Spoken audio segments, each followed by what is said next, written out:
Today on this fine April morning, we're here to review a new Primaris Troops choice. Let's see what the new Primaris Irrintators can do for us on the tabletop.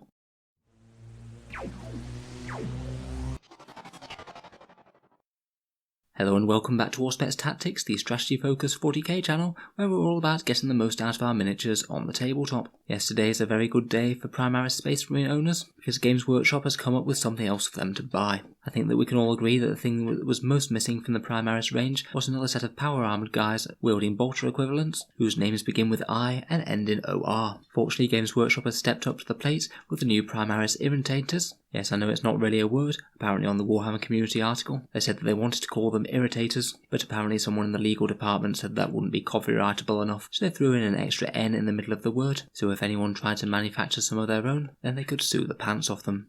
I think that we can all agree that the models are absolutely beautiful. The core of the armour goes back to the standard Mark X intercessor armour, but they've gone for a very much comms and special ops approach with this one, mounting no less than 4 aerials jutting out from random parts of their armour, sporting big quite weighty antennas. They also have a slightly different bolt weapon. This one seems to have some sort of prong protruding from the bottom of it, which I believe is meant to represent their inoculator bolt carbine, designed for giving Primaris Space Marines their jabs. They also pack a really interesting looking backpack mounted weapon, which I've just been itching to see the rules of since it was teased. A big thank you to Games Workshop for sending me an early copy of this kit. All those aerials have been great fun to assemble and glue together. It took me well less than a week of my dedicated hobby time. Apparently Games Workshop are also selling a Primaris Irrintators transport box from their web store, designed to transport these models to battle and safety, and I fully think that this is a worthwhile purchase, as I did try to put these in my standard battle foam box, and unfortunately by the time I'd arrived for the game, many of the aerials had already broken off. I suppose it's a price that we must pay for more detailed kits, with nice finely detailed bits protruding unsupported into the air.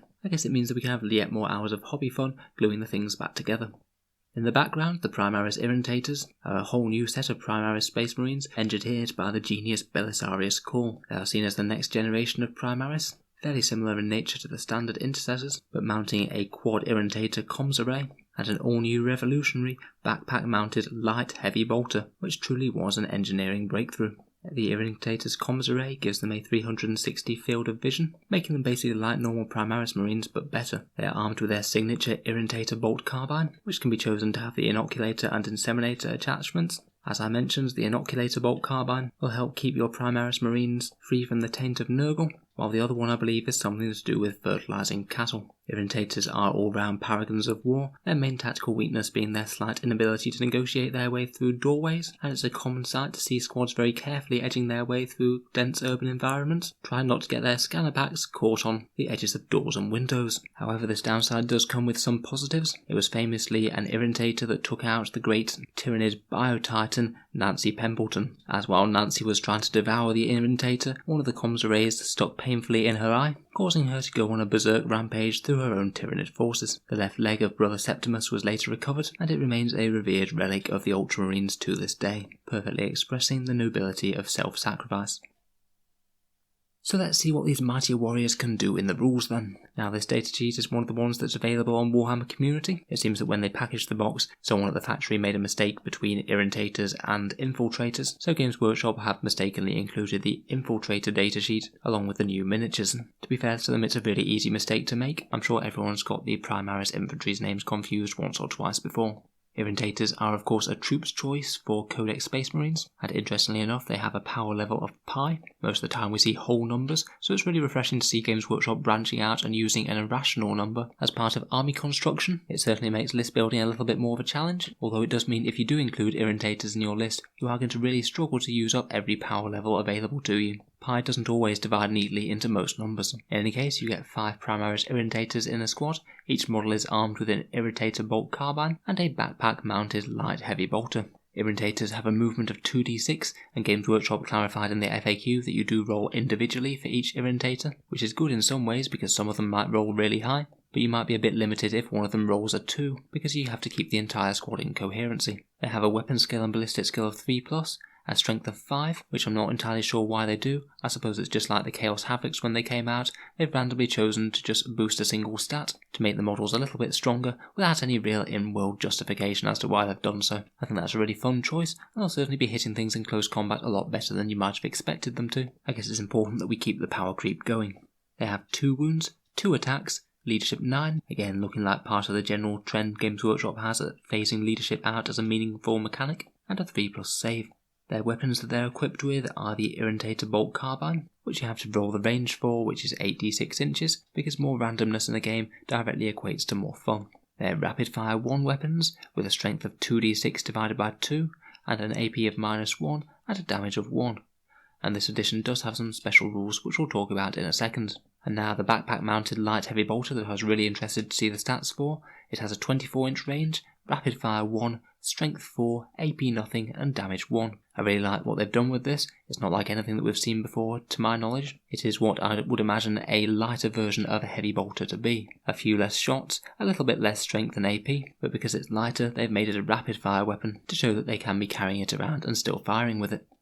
In terms of special rules, they have of course the Irritator Quad Comms Array. This one allows Irritators to use their full ballistic skill when they're charged for Overwatch, provided every model in the unit is assembled with the 4 scanner packs and none of them are missing. This was a little bit irritating, as it meant that when I played my first game with them they weren't able to use this rule. I guess Games Workshop wants us to really focus on the tactics of trying to get these models to the field of battle without breaking them, so it's interesting trying to use tactics both on and off the table. Finally, we have the rules for the Irritator Bolt Carbine. Each time this weapon is chosen to shoot, roll 2d6 for its weapon strength and divide it by 2. If you roll an odd number, this will not work, so roll a dice off with your opponent, as per the core rulebook, to determine what you feel should happen next. A good watertight rule there to cover all scenarios. But if an even number is rolled, then you also need to roll a d666 and consult the table for the respective result in Codex Irritator Bolt Carbines available from Games Workshop. It really is a tome filled with all sorts of interesting rules pertaining to the Irritator Bolt Carbine. I'm sure we'll be making many videos on it in the future. It was certainly fun to apply in the game that I played. While I was looking for the rules for the thing, my opponent even had time to use the loo and go and buy themselves a drink from the store before I found and understood the exact rules for the profile that I'd rolled, the outcome being that the guns gained an extra AP -1, but following the round of shooting, my Irritators would teleport away from the combat area, going back to their battle barge, so I patched them up, and they had no further impact in the game. So overall, how competitive are Primaris Irrintators? At the moment, as they're priced at 27 1/3 points each, they're just a little bit too expensive to be including in a top tier Space Marine list, though Games Workshop have heavily implied in one of their Warhammer community articles that they could see them getting really OP in this year's chapter approved, so it might well be worth getting a few squads for them, particularly as you're going to be needing a lot of time to assemble these things. Also, I wouldn't forget that they can also be assembled as Primaris Imitators, which are going on with the standard Games Workshop tradition of making the guns very slightly different and giving them a head swap so they can count as completely different datasheets in the book, and if you attend tournaments or organised events, then Games Workshop can absolutely forbid you to use one as the other. Overall, another great Primaris release from Games Workshop. I can certainly see these being used in a lot of my lists going forwards. I've already taken the Warhammer community advice, printed off the datasheet, cut it out, and used Citadel plastic glue to stick the datasheet in over the top of the datasheet for Tactical Space Marines in my Space Marine Codex. Thank you for listening to another Auspex Tactics video. It's been another great 1st of April here, so I'm sorry if you're listening on another day and I've been rather confused by this. We'll be getting back to our regularly scheduled content later today, where we might be going over some actual Warhammer 40k rules in our review of the Gorkanaut and Morkanaut for Codex Orcs, so feel free to check back later if you'd like to see that. In any case, a really big thank you for listening, and I hope to see you guys next time.